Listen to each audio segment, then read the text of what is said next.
In this video, I will show you how to use filter in SheetKraft. This is one of the most important and most used function. I am selecting the data that I want to filter, and now I will go in the SheetKraft option, select filter sort and choose filter.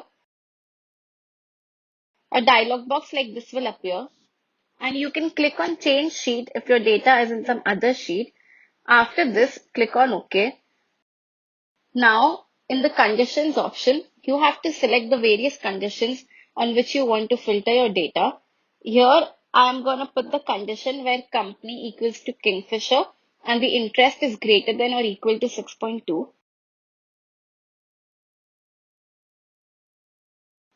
In the report section, you will find all the columns that will be reported. There are small buttons in the bottom. Let me show you what they do.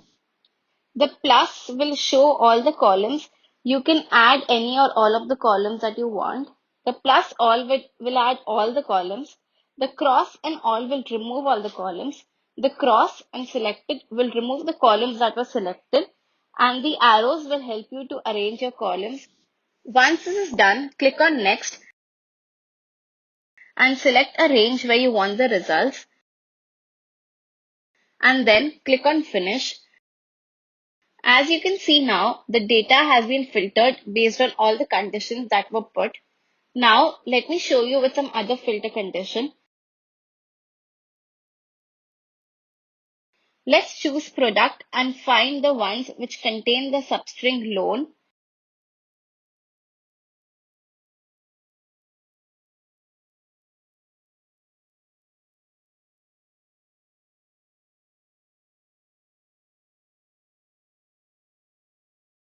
Now, I will choose an empty range to put the results.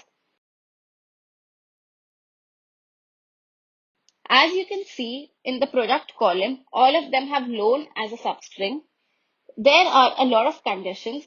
You can check them by yourself and practice them. Now, let me show you how you can sort the data. For that, choose the Sort option under Filter Sort tab. A dialog box same as Filter will appear. In the bottom, you will find Sort the result. Click on the checkbox. Here, I'm sorting the data with company names in ascending order, followed by product in descending order. Then click on OK and the data is sorted. This is how you use filter sort data in SheetKraft. Thank you.